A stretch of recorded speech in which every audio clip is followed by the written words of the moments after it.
Welcome to the third chapter of the 1937 public domain version of Think and Grow Rich by Napoleon Hill.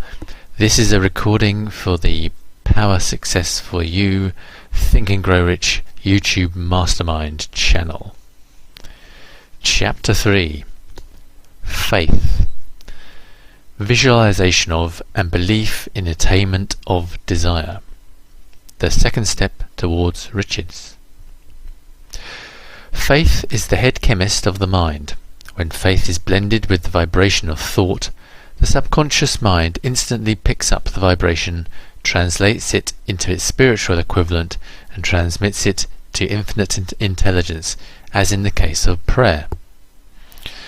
The emotions of faith, love, and sex are the most powerful of all major positive emotions.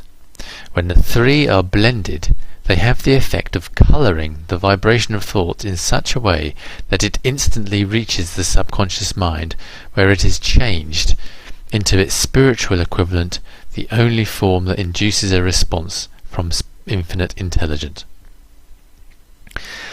Love and faith are psychic, related to the spiritual side of man. Sex is purely biological and related only to the physical. The mixing or blending of these three emotions has the effect of opening a direct line of communication between the infinite thinking mind of man and the infinite intelligence. How to develop faith.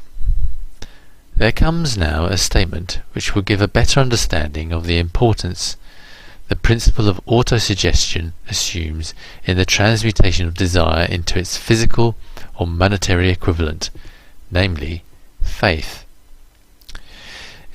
Faith is a state of mind which may be induced or created by affirmation or repeated instructions to the subconscious mind through the principle of autosuggestion. As an illustration, consider the purpose for which you are presumably reading this book. The object is, naturally, to acquire the ability to transmute the intangible thought impulse of desire into its physical counterpart, money. By following the instructions laid down in the chapters on autosuggestion and the subconscious mind, as summarized in the chapter on autosuggestion, you may convince the subconscious mind that you believe you will receive that for which you ask, and it will act upon your belief, which your subconscious mind passes back to you in the form of faith, followed by definite plans for procuring that which you desire. The method by which one develops faith, where it does not already exist, is extremely difficult to describe. Almost as difficult, in fact, as it would be to describe the colour of red to a blind man who has never seen colour and has nothing with which to compare what you describe to him. Faith is a state of mind which you may develop at will after you have mastered the 13 principles, because it is a state of mind which develops voluntarily through application and use of these principles. Repetition of affirmation of orders to your subconscious mind is the only known method of voluntary development of the emotion of faith. Perhaps the meaning may be made clearer through the following explanation as to the way men sometimes become criminals. Stated in the words of a famous criminologist, when men first come into contact with crime, they abhor it. If they remain in contact with crime for a time, they become accustomed to it and endure it. If they remain in contact with it long enough, they finally embrace it and become influenced by it. This is the equivalent of saying that any impulse of thought which is repeatedly passed on to the subconscious mind is finally accepted and acted upon by the subconscious mind, which proceeds to translate that impulse into its physical equivalent by the most practical procedure available. In connection with this, consider again the statement, all thoughts which have been emotionalized, given feeling, and mixed with faith, begin immediately to translate themselves into their physical equivalent or counterpart. The emotions, or the feeling portion of thoughts, are the factors which give thoughts vitality, life, and action. The emotions of faith, love and sex, when mixed with any thought impulse, give it greater action than any of those emotions can do singly. Not only that, impulses which have been mixed with faith, but those which have been mixed with any of the positive emotions or any of the negative emotions, may reach and influence the subconscious mind. From this statement you will understand that the subconscious mind will translate into its physical equivalent a thought impulse of a negative or destructive nature just as readily as it will act upon the thought impulses of a positive or constructive nature. This accounts for the strange phenomenon which so many millions of people experience, referred to as misfortune or bad luck. There are millions of people who believe themselves doomed to poverty and failure because of some strange force over which they believe they have no control. They are the creators of their own misfortune because of this negative belief, which is picked up by the subconscious mind and translated into its physical equivalent. This is an appropriate place at which to suggest again that you may benefit by passing on to your subconscious mind any desire which you wish translated into its physical or monetary equivalent.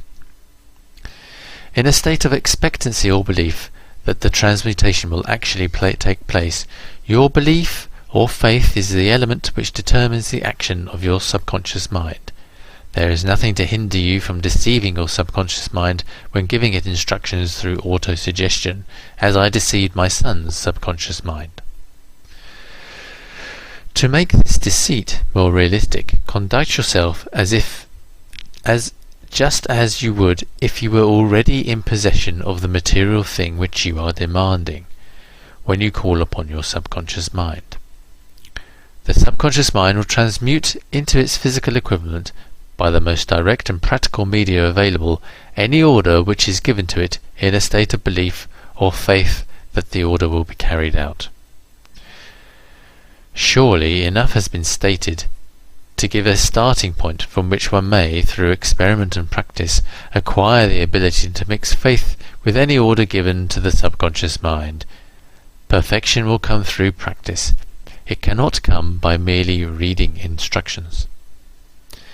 If it be true that one may become a criminal by association with crime, and it is a known fact, it is equally true that one may develop a faith by voluntarily suggesting to the subconscious mind that one has faith. The mind comes finally to take on the nature of the influences which dominate it. Understand this truth, and you will know why it is essential for you to encourage the positive emotions as dominating forces of your mind, and discourage and eliminate negative emotions. A mind dominated by positive emotions becomes a favourable abode for the state of mind known as faith.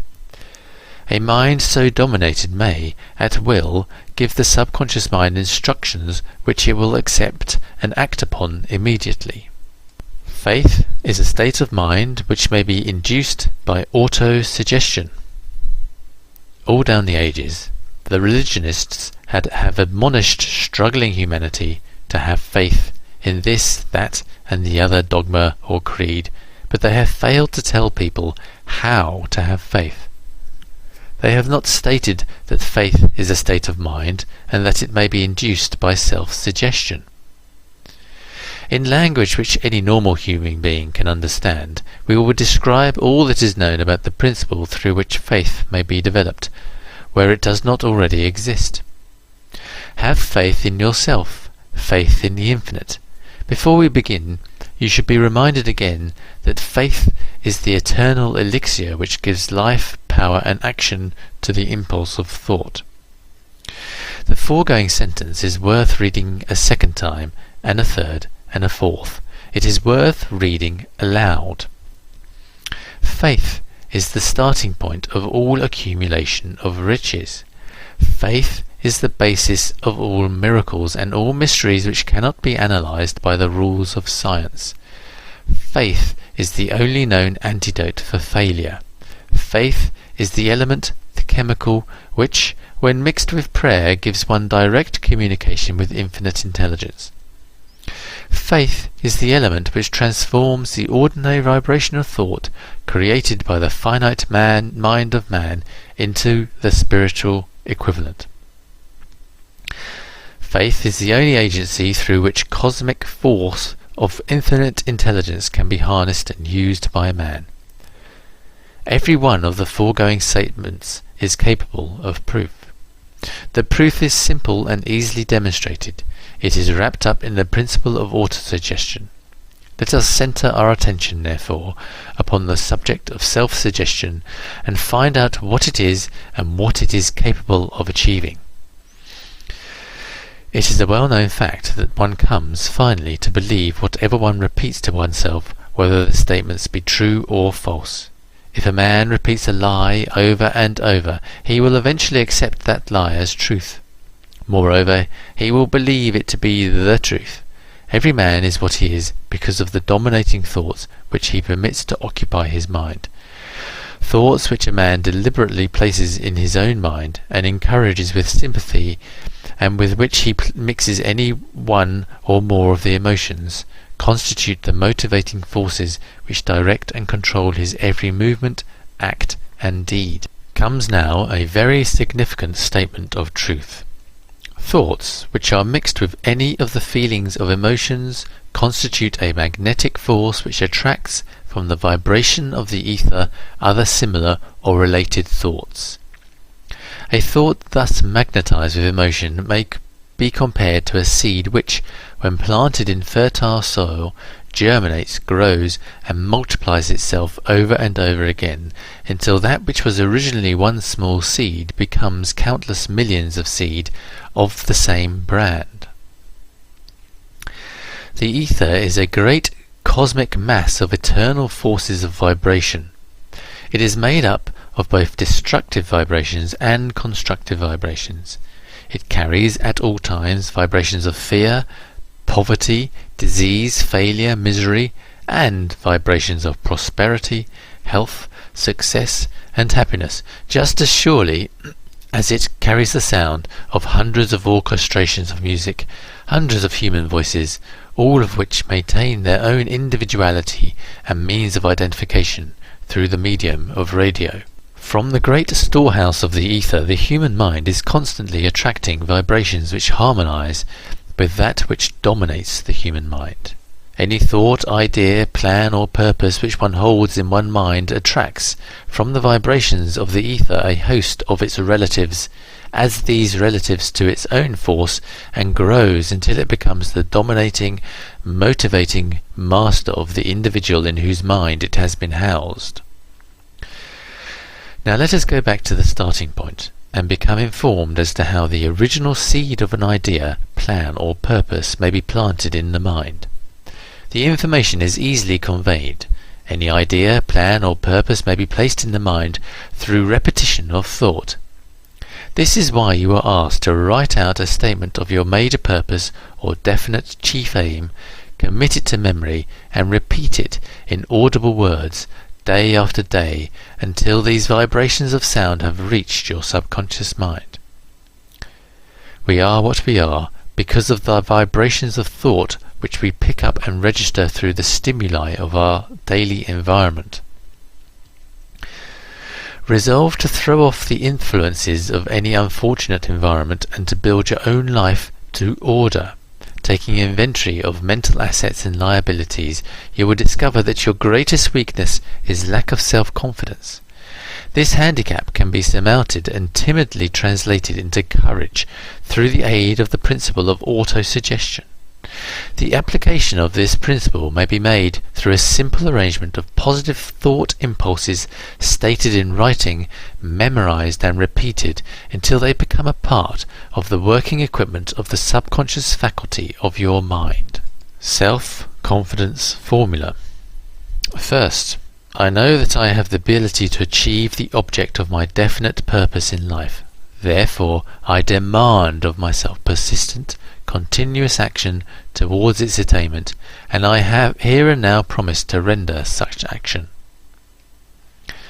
Second, I realize the dominating thoughts of my mind will eventually reproduce themselves in outward physical action and gradually transform themselves into physical reality.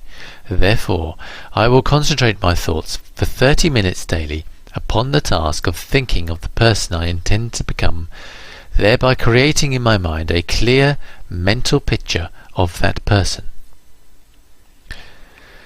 Third, I know through the principle of autosuggestion any desire that I persistently hold in my mind will eventually seek expression through some practical means of attaining the object back of it. Therefore, I will devote 10 minutes daily to demanding of myself the development of self-confidence. Fourth, I have clearly written down a description of my definite chief aim in life, and I will never stop trying until I shall have developed sufficient self-confidence for its attainment. Fifth, I fully realize that no wealth or position can long endure unless built upon truth and justice.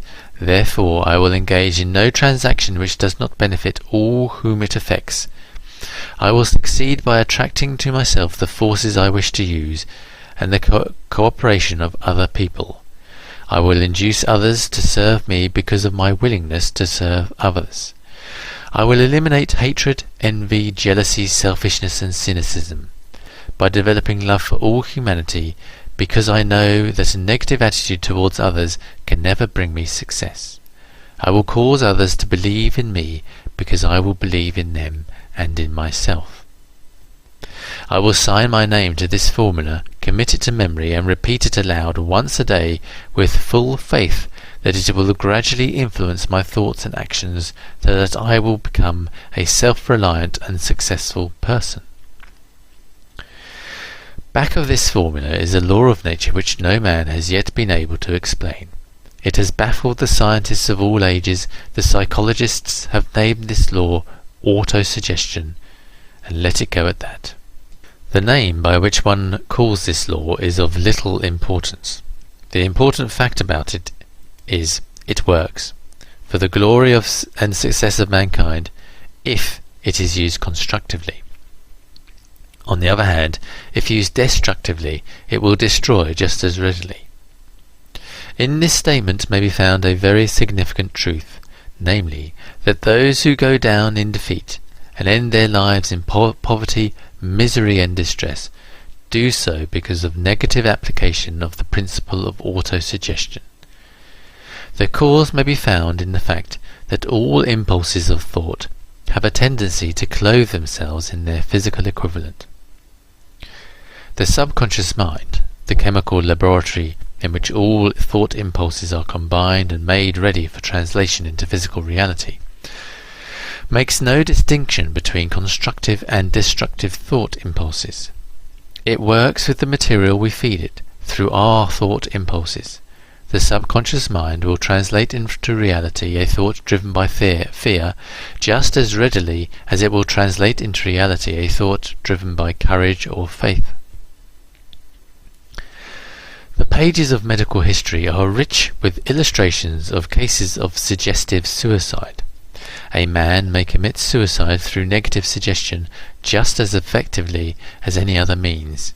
In a Midwestern society, a man by the name of Joseph Grant, a bank official, borrowed a large sum of the bank's money without the consent of the directors.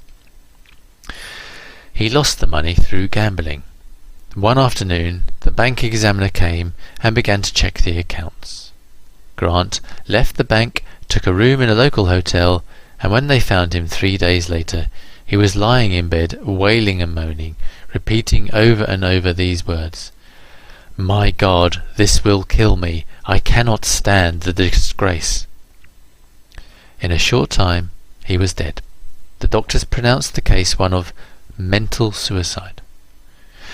Just as electricity will turn the wheels of industry and render useful service if used constructively, or snuff out life if wrongly used, so will the law of autosuggestion lead you to peace and prosperity, or down into the valley of misery, failure and death, according to your degree of understanding and application of it. If you fill your mind with fear, doubt and unbelief in your ability to connect with and use the forces of infinite intelligence. The law of autosuggestion will take this spirit of unbelief and use it as a pattern by which your subconscious mind will translate it into its physical equivalent. This statement is as true as the statement that 2 and 2 and 4. Like the wind which carries one ship east and another west, the law of autosuggestion will lift you up or pull you down according to the way you set your sails of thought. The law of autosuggestion through which any person may rise to altitudes of achievement which stagger the imagination is well described in the following verse. If you think you are beaten, you are. If you think you dare not, you don't. If you like to win but think you can't, it's almost certain you won't. If you think you'll lose, you're lost. For out of the world we find, success begins with a fellow's will. It's all in the state of mind. If you think you are outclassed, you are. You've got to think high to rise. You've got to be sure of yourself before you can ever win a prize. Life's battles don't always go to the strongest or faster man, but soon or late the man who wins is the man who thinks he can. Observe the words which have been emphasized, and you will catch the deep meaning which the poet had in mind. Somewhere in your make-up, perhaps in the cells of your brain, there lies sleeping the seed of achievement which, if aroused and put into action, would carry you to heights such as you may have never hoped to attain. Just as a master musician may cause the most beautiful strains of music to pour forth from the strings of a violin, so may you arouse the genius which lies asleep in your brain and cause it to drive you upward to whatever goal you may wish to achieve. Abraham Lincoln was a failure at everything he tried until he was well past the age of 40. He was a Mr. Nobody from nowhere until a great experience came into his life, aroused the sleeping genius within his heart and brain, and gave the world one of its really great men. That experience was mixed with the emotions of sorrow and love. It came to him through Anne Rutledge, the only woman whom he ever truly loved. It is a known fact that the emotion of love is closely akin to the state of mind known as faith, and for this reason that love comes very near to translating one's thoughts' impulses into their spiritual equivalent. During his work of research, the author discovered, from the analysis of life work and achievements of hundreds of men of outstanding accomplishment, that there was the influence of a woman's love back of nearly every one of them. The emotion of love in the human heart and brain creates a favourable field of magnetic attraction, which causes an influx of the higher and finer vibrations which are afloat in the ether. If you wish evidence of the power of faith, study the achievements of men and women who have employed it. At the head of the list comes the Nazarene. Christianity is the greatest single force which influences the minds of men. The basis of Christianity is faith. No matter how many people may have perceived or misinterpreted the meaning of this great force, and no matter how many dogmas and creeds have been created in its name which do not reflect its tenets. The sum and substance of the teachings and the achievements of Christ, which may have been interpreted as miracles, were nothing more or less than faith. If there are any such phenomena as miracles, they are produced only through the state of mind known as faith. Some teachers of religion, and many who call themselves Christians, never understand nor practice faith. Let us consider the power of faith as it is now being demonstrated by a man who is well known to all of civilization, Mahatma Gandhi of India. In this man the world has one of the most astounding examples known to civilization of the possibilities of faith. Gandhi wields more potential power than any man living at this time, and this despite the fact that he has none of the orthodox tools of power such as money, battleships, soldiers, and materials of warfare. Gandhi has no money, he has no home, he does not own a suit of clothes, but he does have power. How does he come by that power? He created it out of his understanding of the principle of faith, and through his ability to transplant that faith into the minds of 200 million people. Gandhi has accomplished, through the influence of faith, that which the strongest military power on earth could not, and never will accomplish through soldiers and military equipment. He has accomplished the astounding feat of influencing 200 million minds to coalesce and move in unison as a single mind. What other force on earth except faith could do as much? There will come a day when employees as well as employers will discover the possibilities of faith. That day is dawning. The whole world has had ample opportunity during the recent business depression to witness what the lack of faith will do to business. Surely civilization has produced a sufficient number of intelligent human beings to make use of this great lesson which the depression has taught the world. During this depression, the world had evidence in abundance that widespread fear will paralyze the wheels of industry and business. Out of this experience will arise leaders in business and industry who will profit by the example which Gandhi has set for the world, and they will apply to business the same tactics which he has used in building the greatest following known in the history of the world. These leaders will come from the rank and file of unknown men who now labour in the steel plants, the coal mines, the automotive factories, and in the small towns and cities of America. Business is due for a reform, make no mistake about this. The methods of the past, based upon economic combinations of force and fear, will be supplanted by the better principles of faith and cooperation. Men who labour will receive more than daily wages. They will receive dividends from the business, the same as those who supply their capital for business. But first, they must give more to their employers, and stop this bickering and bargaining by force at the expense of the public. They must earn the right to dividends. Moreover, and this is the most important thing of all, they will be led by leaders who will understand and apply the principles employed by Mahatma Gandhi. Only in this way may leaders get from their followers the spirit of full cooperation which constitutes power in its highest and most enduring form. This stupendous machine age in which we live, and from which we are just emerging, has taken the soul out of men. Its leaders have driven men as though they were pieces of cold machinery. They were forced to do so by the employees who have bargained at the expense of all concerned to get and not give. The watchword of the future will be human happiness and contentment, and when this state of mind shall have been attained, the production will take care of itself more effectively than anything that has ever been accomplished where men did not and could not mix faith and individual interest with their labour. Because of the need for faith and cooperation in operating business and industry, it will be both interesting and profitable to analyse an event which provides an excellent understanding of the method by which industrialists and businessmen accumulate great fortunes by giving before they try to get.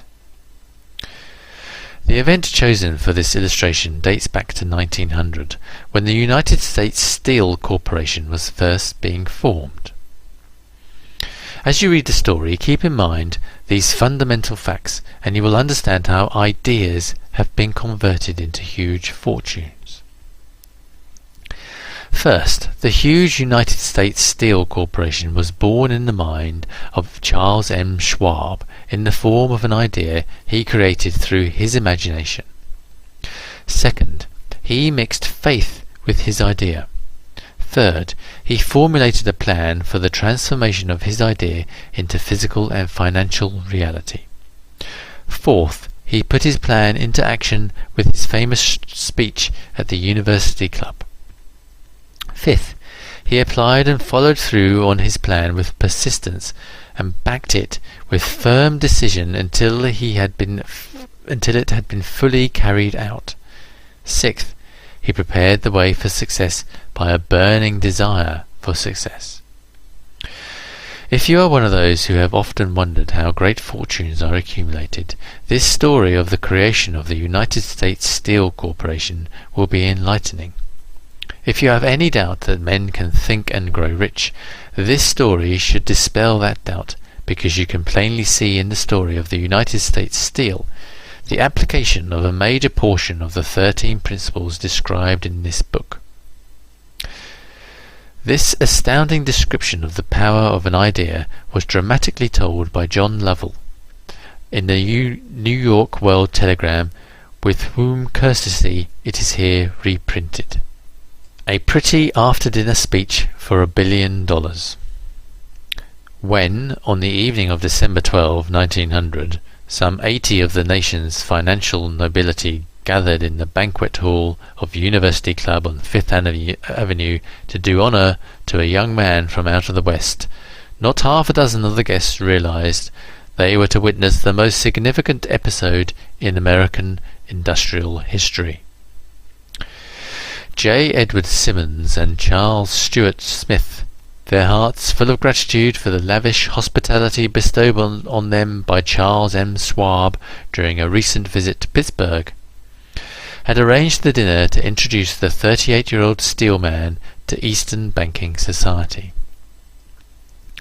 But they didn't expect him to stampede the convention. They wanted him, in fact, that the bosoms within New York's stuffed shirts would not be responsible to oratory, and that, if he didn't want to bore the Stillmans and Harrimans and Vanderbilts, he had better limit himself to 15 or 20 minutes of polite vapourings and let it go at that.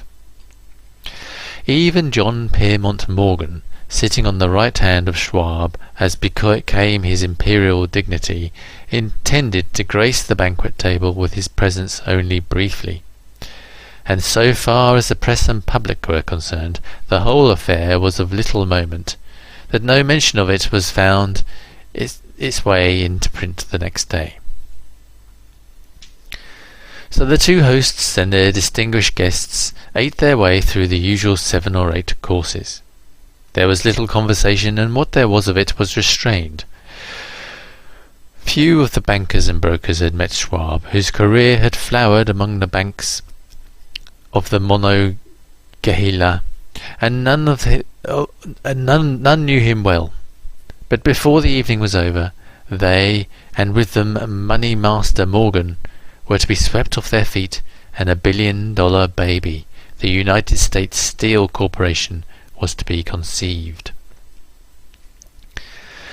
It is perhaps unfortunate for the sake of history that no record of Charlie Schwab's speech at that dinner was ever made. He repeated some parts of it at a later date during a similar meeting of Chicago bankers, and still later, when the government brought suit to dissolve the Steel Trust, he gave his own version from the witness stand of the remarks that stimulated Morgan into a frenzy of financial activity.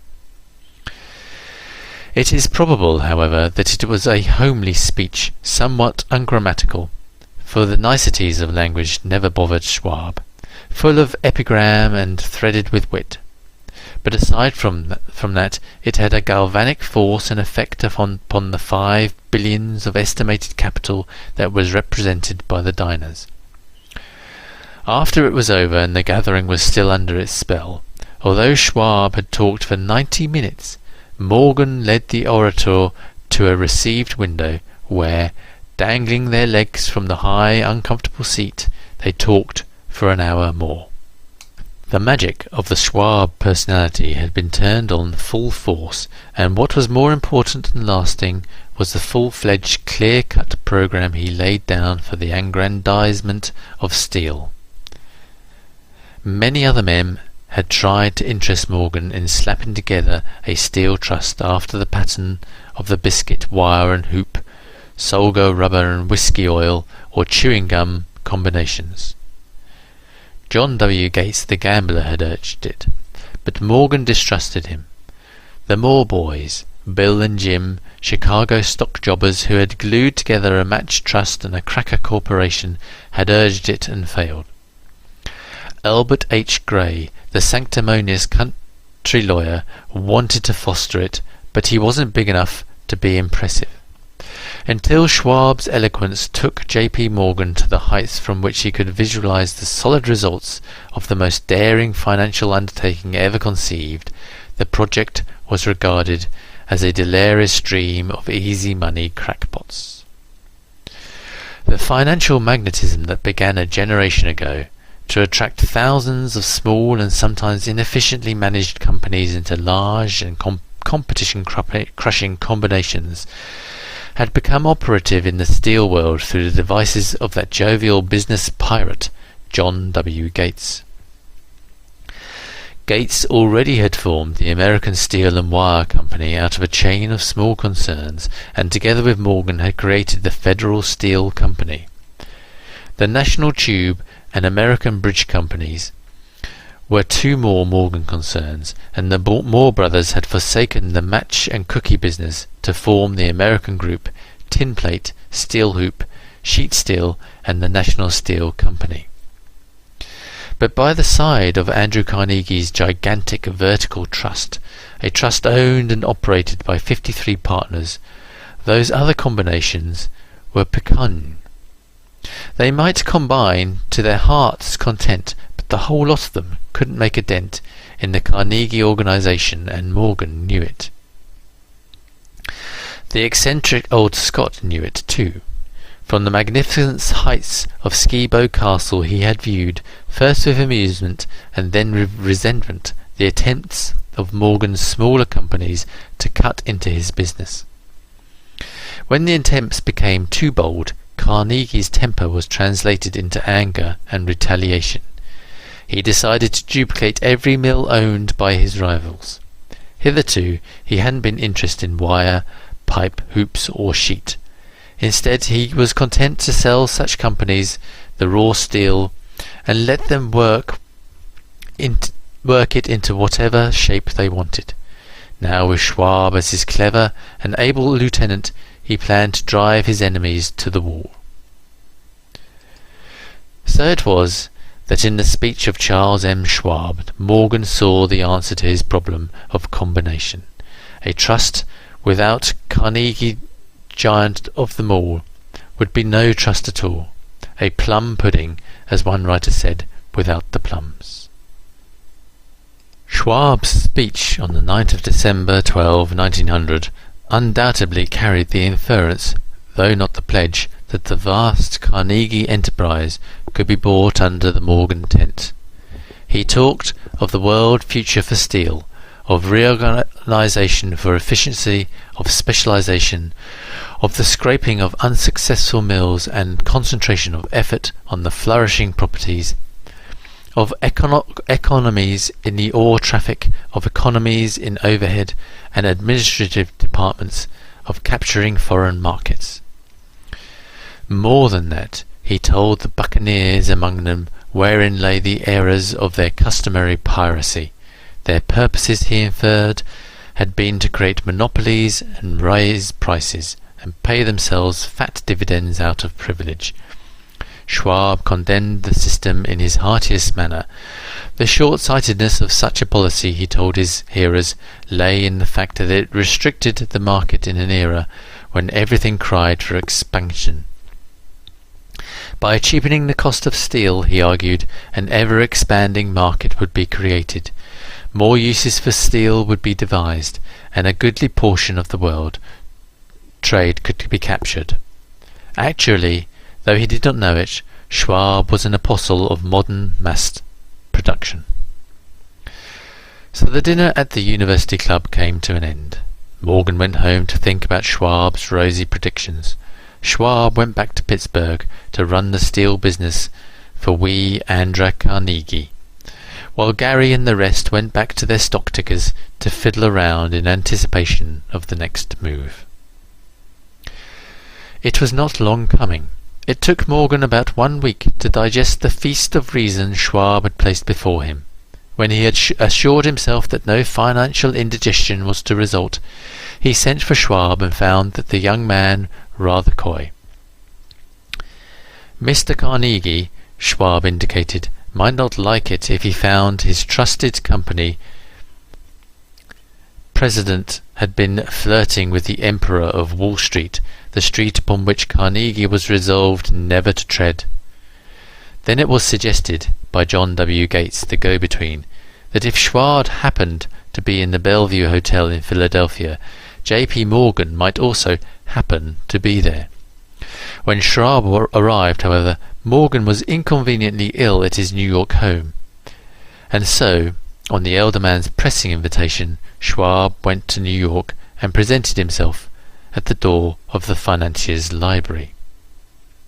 Now, certain economic historians have professed the belief that from the beginning to the end of the drama the stage was set by Andrew Carnegie, that the dinner to Schwab, the famous speech, the Sunday night conference between Schwab and the Money King were events arranged by the canny Scot.